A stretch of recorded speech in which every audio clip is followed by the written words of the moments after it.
अभिवादन स्वीकार करिए प्रधान शिक्षक का। उत्तर प्रदेश जनपद गाजीपुर और दिलदार नगर में हूँ। बता दूं कि न्यू साफेज स्कूल के कैंपस में हूँ और मैं बता दूं कि मूत्र रोग एवं यौन रोग विशेषज्ञ एवं जनरल लेप्रोस्कोपी सर्जन का फ्री हेल्थ चेकअप कैंप लगा हुआ है और डॉक्टर परवेज अहमद जी हमारे साथ बातचीत करने के लिए। मैं बता दूं कि इस इलाके में बता दूं दिलदार नगर में धड़ल्ले से अस्पताल खुल रहा है, लेकिन क्या डॉक्टर सही हैं? क्या पेशेंटों को ऐसा इलाज मिल रहा है? खैर हम परवेज जी से हम बात कर लेते हैं। सर, आप दिलदार नगर में आए हैं और अभी फ्री कैंप लगा रहे हैं, क्या उद्देश्य है इसका? मेरा उद्देश्य यही है कि मैं यहीं दिलदार नगर और देवल का रहने वाला हूँ। यहाँ के अगल बगल में कोई अच्छे अस्पताल और अच्छे डॉक्टर की सुविधा उपलब्ध नहीं है, तो हम लोगों का मेन मकसद यही है कि यहाँ पे जो भी लोग हैं, जैसे मैंने अपने एजुकेशनल क्वालिफिकेशन के पहले बारे में बता देता हूँ कि मैंने पटना मेडिकल कॉलेज से MBBS की पढ़ाई की है। MBBS करने के बाद मैंने MS जनरल सर्जरी किया है पटना मेडिकल कॉलेज से। उसके बाद मैं एम्स में ज्वाइन किया, जहाँ मैंने मिनिमल इन्वेसिव सर्जरी में और लेप्रोस्कोपी में ट्रेनिंग ली। उसके बाद मैंने अपना सुपर स्पेशलाइजेशन यूरोलॉजी और किडनी ट्रांसप्लांट में किया कोलकाता से। उसके बाद फिर मैं 2 साल एम्स में किडनी ट्रांसप्लांट डिपार्टमेंट में मैंने काम किया। उसके बाद मैं पटना में यूजुअली अपनी प्रैक्टिस करता हूँ, लेकिन मेरे लोगों का ये मानना था और मेरा भी ये मानना था, मेरे माता पिता का भी ये मानना था कि अपने लोगों पे थोड़ा ध्यान देना चाहिए। तो यहाँ मैं अपना पहला कैंप ऑर्गेनाइज करवाया है अपने सहयोगियों की सहायता से। मैं यही चाहता हूँ कि यहाँ के लोगों को, क्योंकि यहाँ के बहुत सारे पेशेंट ऐसे आए जिन्हें पेशाब की बहुत सारी समस्याएं थी, बार बार पेशाब हो रहा है, पेशाब में लाली आ रही है। बहुत सारे पेशेंट आए जिन्हें किडनी में स्टोन था। बहुत सारे ऐसे पेशेंट आए जिनकी किडनी खराब हो चुकी है, जिनका क्रिएटिनिन 3 या 4 तक पहुंचा हुआ है। तो उनका सही तरीके से इलाज हो सके, सही तरीके से उनका डायग्नोसिस हो सके और उसके संबंध में उन्हें सही जागरूकता दी जा सके, ताकि आगे के लिए उनके डाइटरी हैबिट में, उनके क्या कहते हैं, रहन सहन के तौर तरीके में चेंजेस आ सके और सही मेडिसिन से उनका सही तरीके से इलाज किया जा सके। सर, कब कब बैठेंगे यहाँ पे दिलदार नगर में? क्योंकि जनता ये भी जानना चाहती है कि कब कब बैठेंगे, क्योंकि इमारतें तो बहुत सारी हैं, लेकिन इमारत रहने से कुछ नहीं होता है, डॉक्टर भी अच्छे होने चाहिए। अभी तो मैंने अपना पहला हेल्थ कैंप ऑर्गेनाइज किया है और इसको देखते हुए मैं धीरे धीरे ये उम्मीद आप लोगों को दिला सकता हूँ कि हो सकता है अगले वीक से मैं वीकली यहाँ पे बैठने की कोशिश करूँगा। उसके बाद जैसे जैसा रिस्पॉन्स मिलेगा यहाँ के लोगों का, उसके अनुसार फिर अगला डिसीजन करूँगा कि धीरे धीरे अपनी प्रैक्टिस भी यहाँ पे स्टार्ट करूँ और यहाँ के लोगों को ज़्यादा से ज़्यादा मदद पहुँचा सकूँ।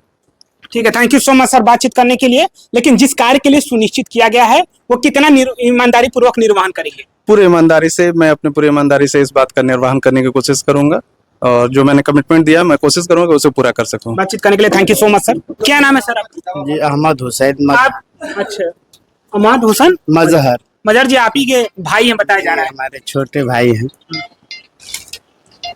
तो क्या कहेंगे, ये पढ़े लिख कर आए हैं और बहुत ही अच्छा नॉलेज है और ये कैंप लगाए, फ्री कैंप लगाए हैं जी। आपको तो पता है कि इलाज का क्या स्थिति चल रही है जी बिल्कुल जी।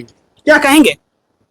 आएंगे, हफ्ते में 1 दिन आएंगे, कोशिश करेंगे कि आए और यहाँ के लोकल लोगों की सेवा करें। हम लोगों का यही है कि आए भाई। छोटे हैं कि बड़े हैं? छोटे हैं। बता दूं कि छोटे भाई हैं डॉक्टर परवेज जी। बता दूं कि सीना इनका चौड़ा है और सीना इतना चौड़ा है कि आवाज भी नहीं निकल पा रहा। बड़ा भावुक है बोलते बोलते जी। खुशी है बहुत। आएंगे। क्या नाम है सर आपका? डॉक्टर अशरफ अहमद। डॉक्टर साहब क्या बताना चाहेंगे? ये मेरे छोटे भाई हैं। हम अच्छा, भाई हैं। साथ ही पढ़े हैं पटना से। अच्छा। हमने BHMS किया, ये MBBS में एडमिशन ले लिए। तो कोशिश हम लोग की यही है कि यहाँ पे सेवा हम लोग ऑलरेडी पहले से कर रहे हैं, तो यहाँ के लोग गरीब कुछ हैं तो उनकी भी सेवा किया। वहाँ पे हम लोग की इमारत शरिया है, उसी तर्ज पर थोड़ा लोगों का थोड़ा मदद किया जाए। आदमी को कमाने के लिए तो जिंदगी भर कमाता है, लेकिन कुछ लोगों की सेवा भाव से अपने एरिया में हम लोग चाह रहे हैं कि खींच लें। जो हमारे क्रीम भाई बहन है या और अपने जान पहचान के लोग हैं, हम लोग चाहते हैं कि अपने एरिया के लोगों की मदद करें। और हमारे अब्बू का, बड़े अब्बू का और हमारे पूरे परिवार का यही है कि समाज का कुछ सेवा की। अच्छा, ये बता दीजिए कितने भाई हैं आप लोग? हम लोग 6 भाई हैं। 6 भाई में कितने लोग डॉक्टर हैं? डॉक्टर हम हैं, ये हैं, बस 2 भाई हैं। अच्छा, 2 भाई, बहुत बड़ी बात है।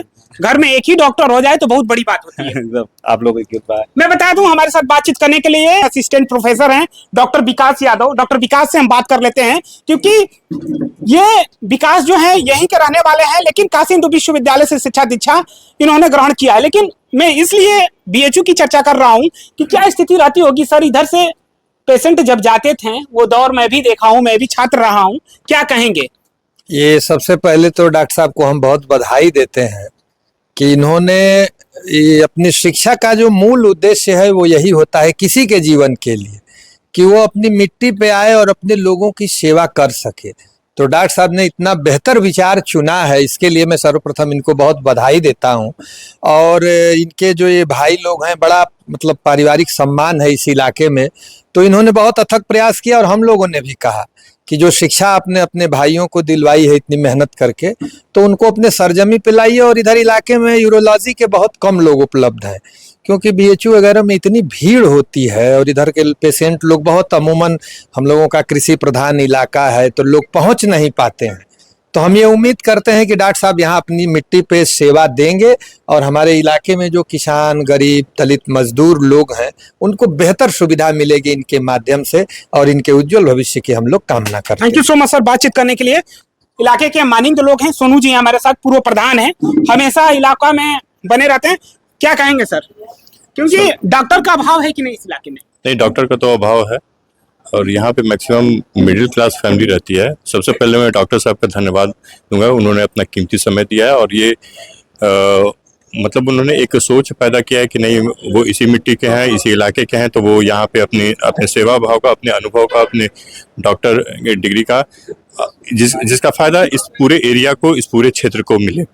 और उन्होंने ये आश्वासन दिया है कि नहीं, पहले आज उनका पहला दिन है और आज पहली बार उन्होंने कैंप लगाया तो अच्छी बात है। और फिर ये जो आपने कहा कि रेगुलर बेसिस पे यहाँ पे डॉक्टर का होना बहुत जरूरी है। Thank you so much sir बातचीत करने के लिए। एक वाक्य याद आ रहा है कि स्वामी विवेकानंद जी ने कहा था कि बड़े बड़ी इमारतें जो होती है वो नहीं पढ़ाती, उसमें का जो अध्यापक होता है, टीचर होता है, वो पढ़ाता है। ठीक उसी तरह इस इलाके में बड़े बड़े हॉस्पिटल बन जाने से कुछ नहीं होता है, डॉक्टर इलाज करता है। तो अब पढ़े लिखे डॉक्टर इस इलाके में आ रहे हैं, इसके लिए थैंक यू सो मच। मैं प्रधान से सजे उत्तर प्रदेश जनपद गाजीपुर से कैमरा पर्सन अंकित के साथ।